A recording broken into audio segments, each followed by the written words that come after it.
before, like it was like halfway through the match, and nothing was happening, and all of a sudden you hear a whole roar of the crowd, and it came from everywhere, and nobody was screaming. It was all fake. But yeah, dude, being in there, being in that stadium with all 50,000 people singing Seth Rollins' song, that was an experience. That was something. Triple H was probably back there. Triple H was probably back there going, "Where'd everybody go? Pump that!" Dude, facts. And then I didn't even clip anything McIntyre because I'm not a big McIntyre guy. But as soon as CM Punk hit, man, it was hard.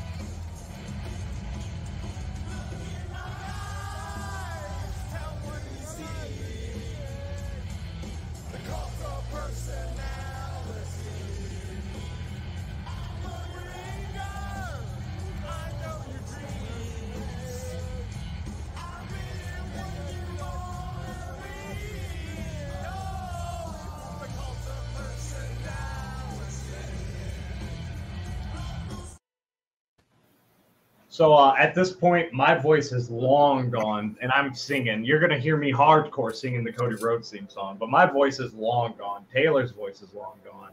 And we'll play one more clip, and then we'll talk about this one.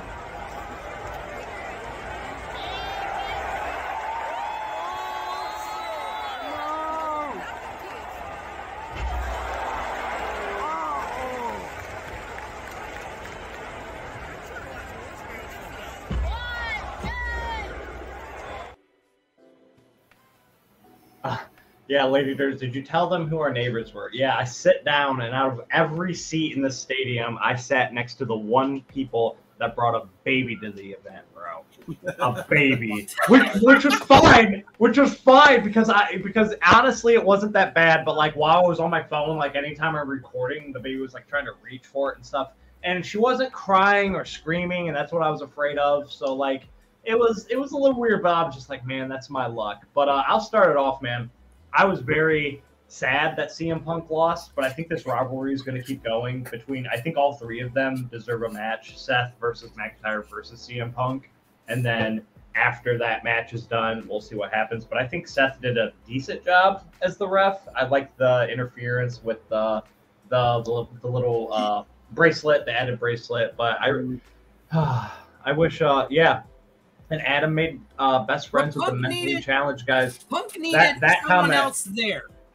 Yeah, this the dude in front of us was there, so he could sit, because the minute he took the bracelet off of Drew McIntyre and he got it back, okay, he should have had somebody there to throw it to and say, "Hold on to this till I'm done kicking this guy's rear."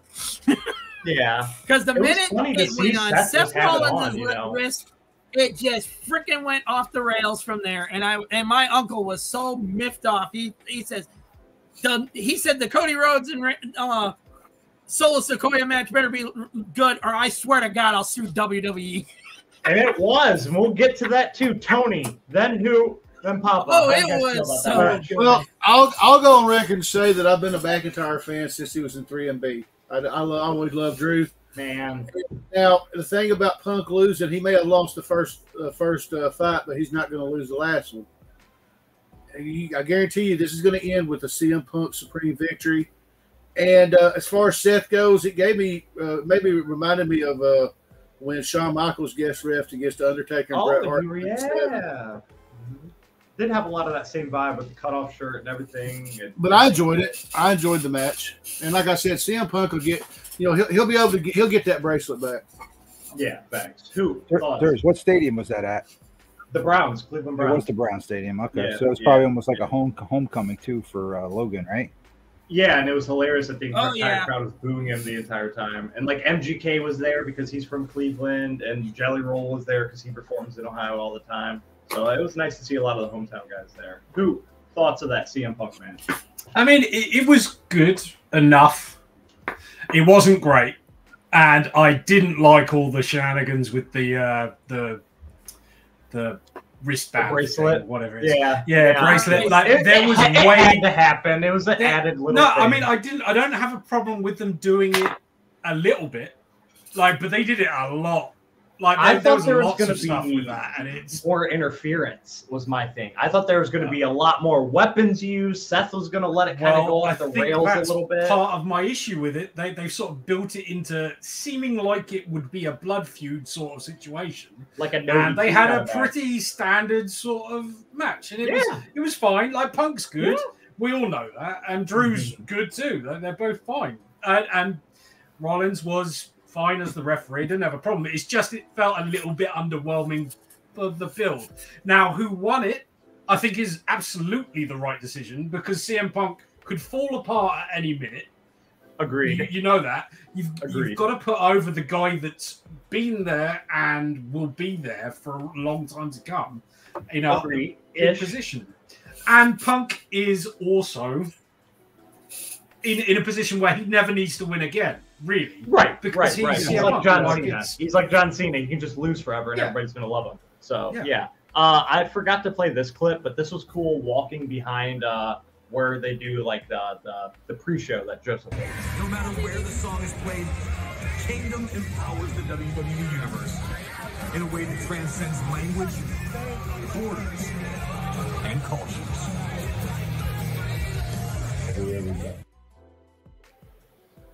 Okay. Yeah, did you see Drew McIntyre out there?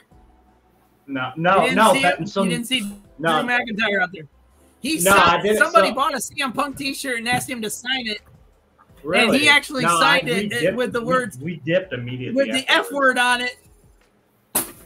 Yeah, he signed it with the F word on it and the C word on it to CM Punk. Wow. And then autographed it. I was like, holy crap. So the next one. So I'll start off with a little. I got one clip from this. So Priest versus Gunther. I'm not a Gunther guy, but man, I love every match he's in. It's must-watch TV. You just can't miss it. And I got the Priest opening. It was definitely dope to see the stadium like this.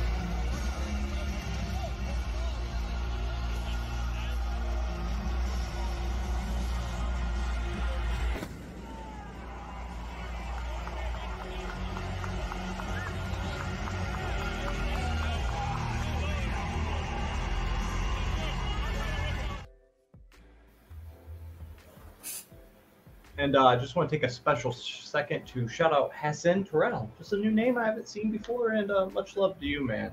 But I'll start it off right here. That Priest-Gunther match, Gunther had, I think it was from like Raw or SmackDown, he had all the blood blisters already sitting there. And like the whole match, he got from getting slapped. You could hear those slaps from all the way where we were sitting. Like the whole stadium could hear those slaps. It was wild. But like I said, to build on Dirty Dom turning earlier, we had Finn Balor come in and we see his turn. So that made that match over the top because I've been begging for the Judgment Day to crumble for a while. I'm not a big fan of them. I love Rhea. I dig Damian Priest, but I wish they were all solo competitors. I think they flourish a lot more like that. But seeing Finn turn and Gunther win the championship again, it's just dope because, like I said, I'm not a big Gunther guy, but now at least we know every match that Gunther's going to be in is always going to be a banger. They're all bangers every time. Every time. Go ahead. Run it. Gunther has always been good to great. Like 100%. He might not be everybody's cup of tea, but like he happens to be mine. I love to watch a man smash another man. Is the gist? Yes, agreed. He does that as well as anyone. Is he as good as maybe they think he is? I don't know, but like I love it. Like he's great fun. I'd say that match was the best match of the show. Like that's my opinion. I agree. I agree. It was. I liked the LA Knight match more probably, but this one was the best match. It definitely lived up. Tony, thoughts on that match? I agree with Hood. I thought this was the match of the night. And when Gunther won the Intercontinental title starting out, I wasn't a big Gunther guy, but by the time his reign ended, I was. He was an unstoppable machine, and. Right. I knew sooner or later he'd end up with that World Heavyweight title. I just didn't figure it'd be this soon. So I'm looking to see how his reign begins. Nice. Papa, feel free to type it in chat. Oh, he said new Judgment Day group is coming. Joseph, as quick as you can because we got one more thing to hit, and then we got to move on. What's your thoughts on that match? I thought it was great. I was expecting the turn after Dom decided to go with Liv and betray Rhea. I was expecting it out of Finn Balor next and stuff, because there was already that clash between them over what happened, costing him a certain match or something that Damian Priest cost him a certain match. And so it was getting built up, and it was perfect how it finally happened. Yeah. Because now the Judgment Day can go from being the team to being individual competitors again and getting it done. Now, in the case of Finn Balor, he's still tag team champions with what's his name there and stuff.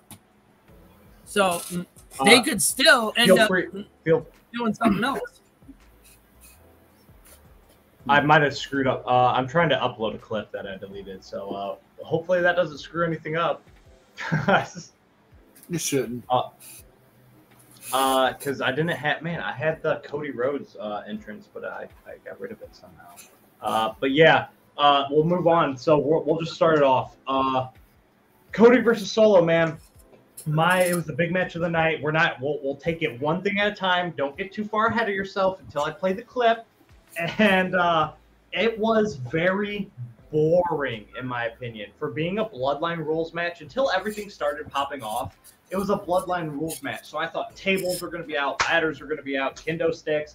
It was a one-on-one, just normal, generic match for a while, until it got interfered. Until, like I said, me and Hoop were talking about it. I don't know their names. The two dudes that just won the tag team championships.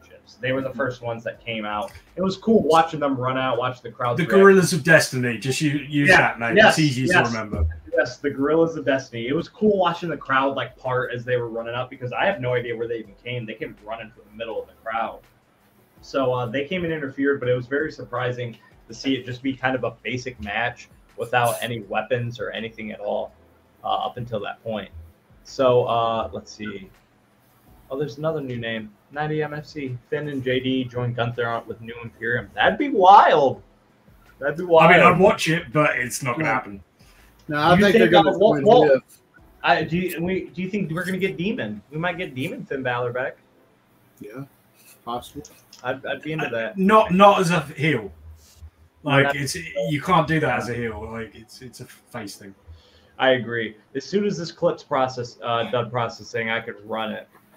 But I don't want, the only 3 other clips I have are the spoilers, the big moment. So we'll just keep going on. So Cody's getting beat up. 2 dudes run out, and then old boy runs out. My favorite one, the one with the dreads, the bigger dude, the one that I think has the most potential out of the 3. I forget his name, Tonga Talova or whatever. Yeah, I always forget his name as well. The bigger dude, yeah. He hit Cody off the ropes and went through a table, and I'm pretty sure he's hurt. It looked like he was hurt, and we'll see. But that's when you get this.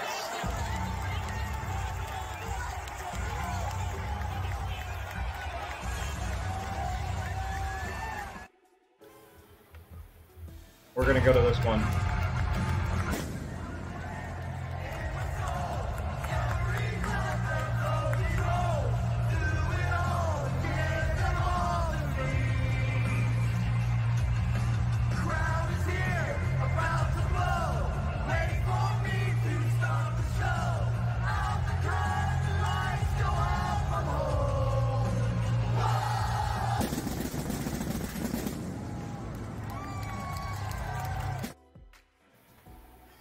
And now, before I play the next clip, it still gives me goosebumps. How loud that stadium was, all singing Cody Rhodes' song, that was so dope. It was louder than Seth's song. It was incredible. But like I said, we had the moment where, okay.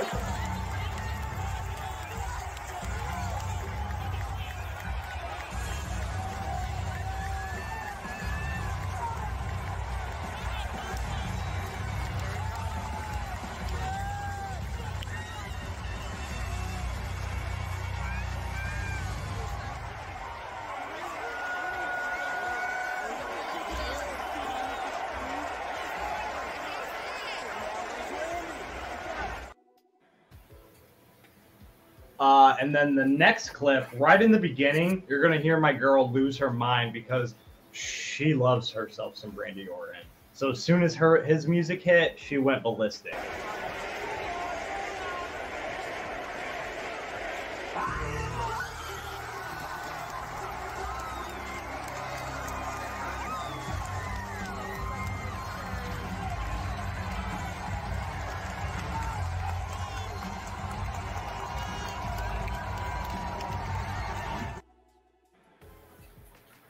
So at this point, my girl, she's crying because of Randy, and I'm pretty hyped about this. But then, all said and done, and again, this is the biggest spoiler if you haven't seen it. And shout out to me, as this dude was coming out, I already had it planned out that if he showed up tonight, I was going to film it. And I posted that on Instagram immediately. I had to have been one of the first people to post it. And it's got like, I think it's up to like 20 or 30,000 views right now. So it's doing pretty good. But I'm still shook. I was crying. My girl was bawling her eyes out. I just had goosebumps all over. But he's back.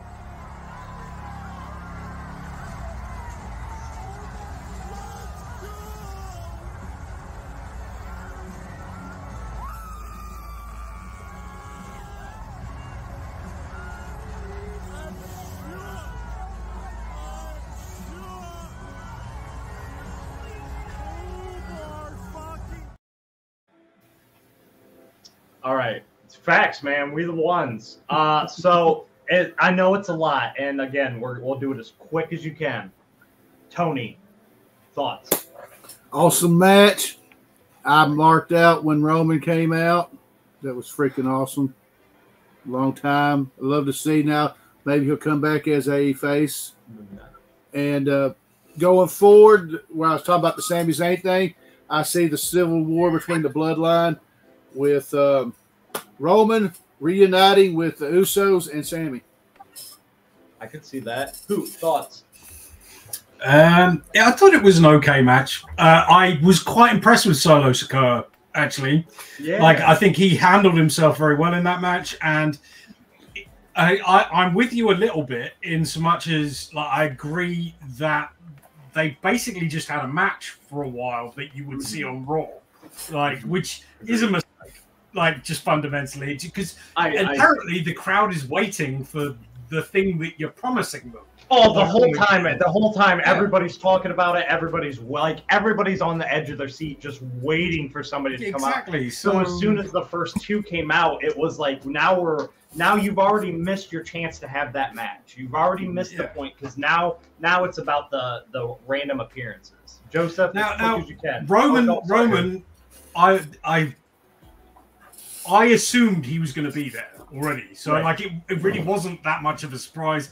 And I don't know that you can say that Kevin Owens and Randy Orton are a surprise either.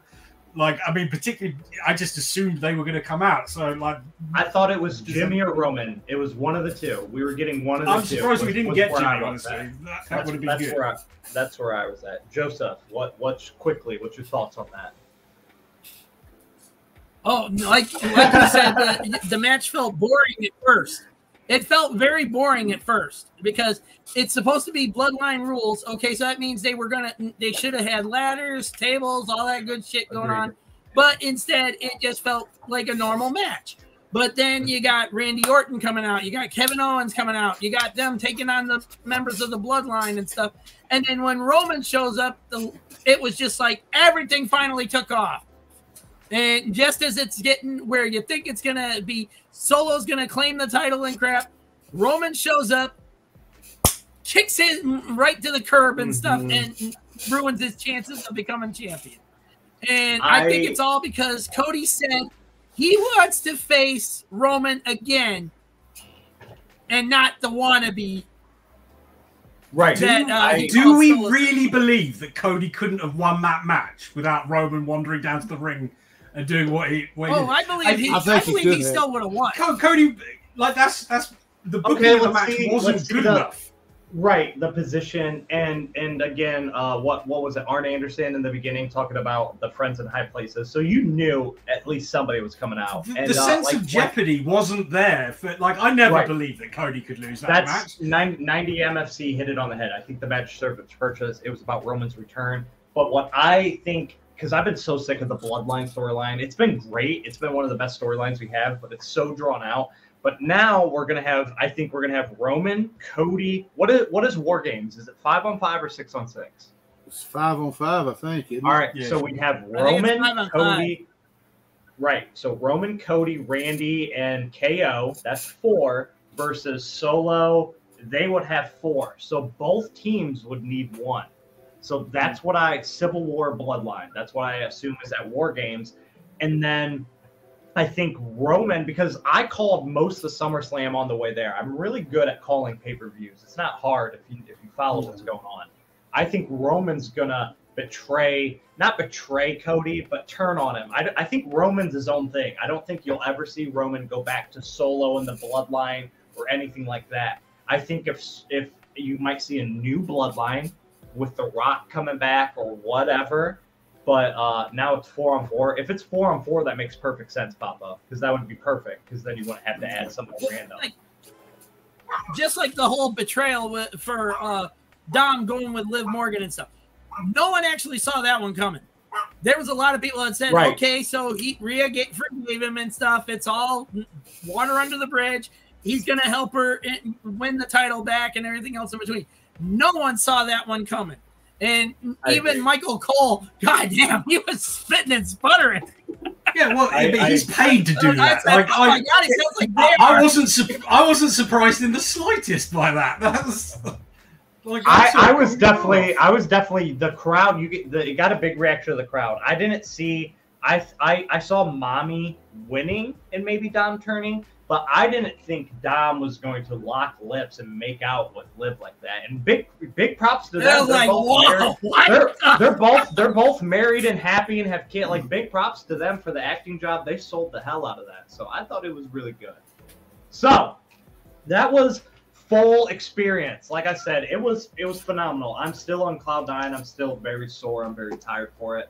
If you have the opportunity to go to a WWE pay-per-view, it was, like I said, it was definitely a once-in-a-lifetime type of experience. I'll definitely go again if I have the chance. But just being in the crowd, and like I've talked to Lady Durs before, like explaining like when you're in, because she was like nervous being around that many people, and I was like, that's fine. But you're also around 50,000 people that are all very like-minded individuals. And like our whole section, we were all, dapping each other up, high-fiving, all hitting the chants. So like it's a very nice environment to be in.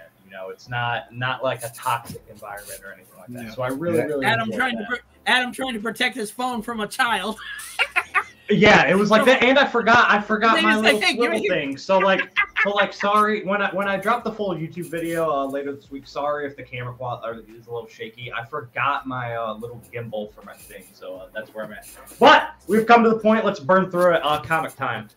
We the ones is the theme. So I asked people to bring issue number 1. So if you don't have it, now's your time to grab it. It's just 5. So it's just 5 issue number 1. I know Joseph's got to do his thing. I know Tony's got to do his thing. I got to get out of here. Go first. All right, so I'm going to – I cheated a little, but you'll see why later. First, we're going to start off with Something That's Killing the Children, second print, 9.8. I love that cover. Nice. This is the first 9.8 of my collection. So I enjoy that. Then I got this from Marcus off of Instagram. It was a sale. Nice House on the Lake, number 1. Love showing this cover off. And then get a little Bronze Age. We got Battlestar Galactica, number 1. Oh, nice. That's pretty cool. And then I got New Mutants, number 1. It's a 9.4 autographed by Bob McLeod on the interior page. That's awesome. Much love, Cliff. And this is where I cheat. This is from the collection from a kid. This is Vengeance of Bane number 1, 6.0 CBCS, but I upgraded to a 9.0. First print. So I got second print and the first print. That's cool. And that's me. Well, appreciate that. Appreciate that. And Tony, like I said, if you have to bounce, feel free to share whatever you got coming up on your channel or anything like that. Now's the time, bro. I got hopefully Tony's Comic Spotlight dropping next Saturday. Be with Hoot at the Parliament of Mouths next Saturday. Live show Into the Comiverse next Sunday afternoon, and that's all I got. Nice. Thanks for having me. Of course, man. Of course. And if you have to bounce, dude, we understand, and much love, dude. Always. Hoot. I gotta go, brother. Take it easy. Much love, Tony. Oh, Rad. Yeah. Rad Wraith, issue 1 from Black Caravan. Scotty had the dude that writes this on there, and I quite fancied it, so I picked that up. This one, I love this character. It's so ridiculous. I heard the story was really good too. Yeah, I've heard it's good too. I haven't read it yet, but I fully intend to. But Catwolf, it's just such a fun idea. Can't go wrong with that. American Psycho. Oh, that's cool. Issue 1. Love that cover. It's awesome. That's fire. Again, haven't read it. Don't know if it's good, but I love American Psycho as a movie, and that's a cool cover. And it's got a bit oversized. Oh. First Night. Yeah, issue 1. This is the sort of the retro variant that they did. And I love this cover. It's really cool. Yeah, it's painted, I think, and it really catches the old school vibes. Then finally, I thought I'd pull out something that I'm very fond of. Optimus Prime First Strike issue 1. I'm fond of that as well. Signed by Peter Cullen, the voice of Optimus Prime. New mask. Same task. I love this book. Yeah, that's fire. Yep. Nice, Nice, Joseph, did you gather your stack of $5? Nice. Got 5. Perfect timing. Perfect timing, brother. Let him run. Nice. New Fantastic Four, issue number 1. And because of our love for Deadpool and Wolverine, there's the man himself. Wastelander's Doom, issue 1.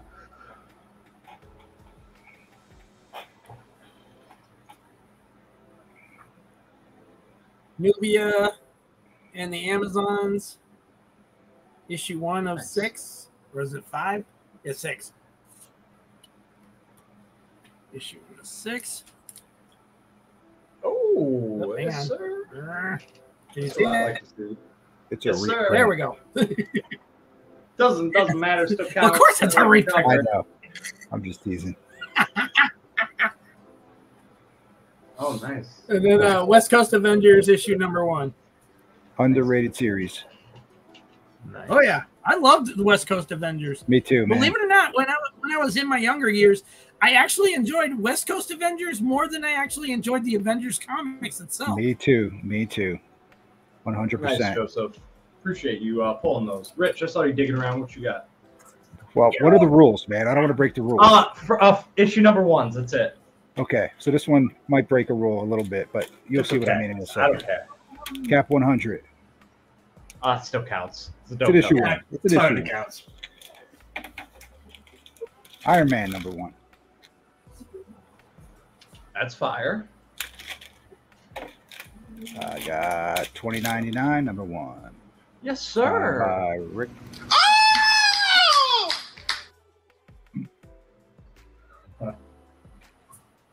And then these I pulled out for you guys. I know you guys like.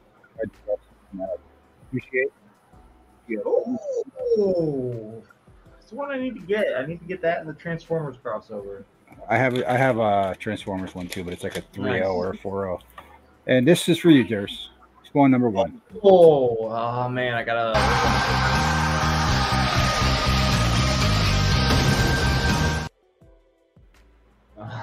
Yes. Those are my 5. Nice, dude. Nice. Well, me, I try to stick with theme. Absolutely terrible story, but Rey Mysterio and what is it? The is it bad? Oh, that's a shame. It's not good. I'm not pulling my second issue, so there's that. This was love this cover. Artwork's great. This is by Ryan Brown. Sit up here, see you on camera. Just a shout out to all my haters for you. Barfly issue number 1, great story as well. And then have to show some John Jang goodness. Just got this from San Diego Comic-Con. I'm pretty sure this is the exclusive, the Berserker Baseball Bullets. And then with all the news as well, might as well show some more Berserker. Got that foiling. And then I just got this as well. Why not show the Doctor? Show some Brian some love. So that's awesome. And then since we're running a little overtime, I'm just gonna burn through what I got. I got these for free. One of my coworkers, they thought of me when they found some comics from their grandma, and these are destroyed. They're very, very beat up. But this is Weird Mystery Tales, issue number 21. I know nothing about these. That's cool. But the cover's dope. This one's destroyed, but it's still a dope cover. We challenge you to read Ghost, True Tales of the Weird and Supernatural. Marvel Age 132. Again, they are very beat up. Oh, that's actually the first real appearance of Clandestine. Oh, nice. Arak the Thunder. Know nothing about him. Son of Thunder. And then a bunch of Conan randomly. So, issue 112. Where's Tony when we need him? 107. Right. I already reached out. I already reached out to Gary B to see if he needed any of these. And then this one was cool. It's a JoJo Sco cover. The oversized. Yeah, that's cool. And then just a couple of recent pickups. I love this cover. The Feral issue 5, the Dawn of the Dead poster. Happy Nemesis came back. Nemesis Road That's Gallery. really good. I love that book. Yeah. One book that's so fun. Spawn kills every Spawn. He goes to a comic book convention and here, I'll just show you guys one of the splash pages in it, and it's so fun. That's a splash page. Everybody's there's so many Easter eggs, Savage Dragon's there. Here's another double splash page with him just killing everybody. So it's a very fun book, so I really enjoy it. Ultimate Spider-Man, it's been really good. Grab this cover. Just wanted to show that off. I really like that. Finish this off. Blood Hunt, issue number 5. That's that 1 in 25 red band. Ghost Machine Goodness, had to grab the trade of the Blizzard. That I think it's the first creature or the monster or anything. I haven't read this, so I need to grab that. And then big shout out to what's up, Beckerman? Oh, I got you, Papa. As soon as I'm done. What's up, Beckerman? Much love. And then finally got my San Diego stuff in, and I think this was done by Don Dorman was the cover artist, or Dave Dorman, but this is Scarlet issue number 1, and then he also did Destro issue number 1, and these are the San Diego Comic-Con ones, and then I got the McFarlane, Virgin, Sam and Twitch, and then the Gold sketch as well. Oh, that's cool too. So that was my full haul, and you'll see more of that later in the stuff. But I heard somebody had issue number 1. It's a 9/8. Oh, that is fire! Yeah, we the ones. Hang on, let me get it.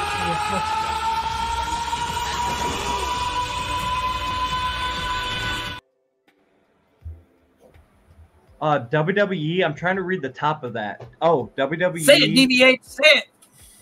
Then, Now, and Forever, issue number 1. That is dope. That is dope. Say it, Doc. You win. You win the internet. Yeah, that's true.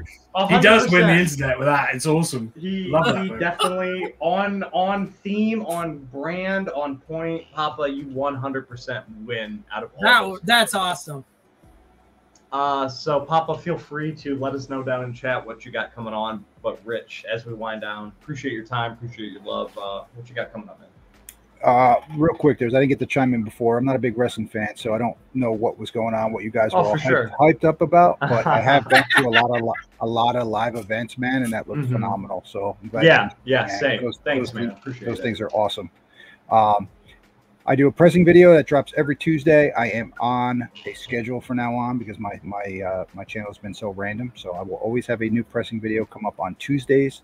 I try to hit Commieverse on Sundays. I try to hit you on Sundays if I'm free. And August 31st, I will be on Only Slabs for the second time. And then obviously I'll be on the comic book community fantasy football thing. I believe that's September 5th. So that's what I got coming up. Well, appreciate your time. Appreciate your energy, man. Thanks for having me. What you got, my guy? Yeah, so tomorrow I'll have an unboxing video, which has an amazing AOK from Rob Fatstacks that I can't wait to show people. It is so cool. And he has a slab and other stuff like that's just not as good as the AOK, but the AOK you want to see, trust me.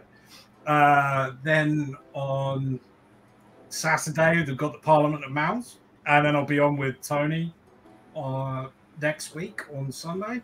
And then I'm on Only Slabs on the 17th. So nice. That's my lineup. Nice. Well, appreciate the time. Much love, man. All the energy. Joseph, what are your next 2 videos coming out? Right now, I've only got one that I'm working on, and that's my newest cooking video because I show everyone how to make a homemade meatloaf. Oh, so and I just filmed that today and stuff. So I'm going to be editing that. That'll be going up on the channel probably tomorrow or Tuesday. It's all depending on how fast I get it done. Let them cook. Let them cook. Well, same thing, Joseph. Appreciate the time, appreciate the energy, and before I go ahead, Papa's got Sweet Chin music on Thursdays. All of you can join. Lots of Fortnite gaming, lip syncing. So make sure you guys go check out Papa and. Sure, you guys sub everybody up. Me, like I said, I'm here every Sunday live, just kind of doing my thing. I don't drop videos Monday anymore. There's a lot of stuff going on Monday. There's a lot of live streams. There's a lot of other people dropping. So I've started a new little schedule where my new comic book days will be on Tuesdays, kind of lighter week for lighter things for YouTube that day. And then Wednesdays I skip as well since there's a lot of live streams going on Wednesday as well. Just kind of don't want to take up too many people's time. You know, watching my videos, watching that live streams just kind of helps out both ways that way. And then Friday, I'm there Friday at 10:30, wrapping up the Friday Positivity. We are pushing towards episode 100. Then I'm going to be retiring that series. And it's going to be somber to see it go, but I'm excited. I got a couple new things in the works. And then every other Saturday, it's kind of like my vlog, behind the scenes, kind of in the life of me, you know, in the life of a toy and comic book collector. And then, like I said, this week we'll also have a special extra upload of the full experience of SummerSlam. So there's a lot of footage I didn't include today. A lot of those clips I could only upload 30-second clips to StreamYard, so they were very, very short. So that will be the full video. So make sure you guys check that out. And again, I just appreciate you guys coming out, hanging out. I am very, very, very close to that 3K watch hours. So as soon as I hit that, again, I'm going to be doing a double celebration giveaway. I've been building it for like 2 months. I got a couple slabs. I got some books. I got some trades. It's going to be a good thing, and I'm not going to announce it. So I'll announce it in a couple of the group chats. But other than that, just hang out on my live stream, and I just want to give back to you guys and really support the followers that really kick it with me. So it means the world, the time and energy. I know there's a lot of negative stuff going on. I'm not even focusing on it. I'm not even talking about it. Just enjoying and living life, and I hope you guys are too. So hopefully you guys have a safe week. Collect some stickers if you like. If you don't have my sticker, make sure you reach out to me as well in the DMs, because it's all about that swag, baby. So I don't have your sticker, man. I want to be a sticker person, man. I feel left out. Bro, I got them on deck, man. Reach out to me. If you don't collect, if you don't collect, man, we need somebody. We need somebody that's good at editing. You know, Pokemon theme, the Pokemon theme, like with the theme song. Got to catch them all. Got to collect them all. It'd be great to have somebody edit just a whole bunch of different stickers and catching them and stuff. So if you're an editor, feel free. That sounds like a job for Freaky Louie, honestly. Yeah, that's what I was doing. That's what I was thinking. That's what I was thinking earlier. Freaky Louie would sing it, and then have somebody like edit it and put it all together and everything. I think that would be phenomenal. So, like I said, feel free to steal that idea and just tag me in it if you do it, because I would love to see it. So we're gonna wrap it up. We're gonna get out of here. I appreciate the time. Appreciate the energy. Appreciate the love and. Where's my clip? I got way too many clips on this thing now. I got to delete some. There it is. I'll be back. What?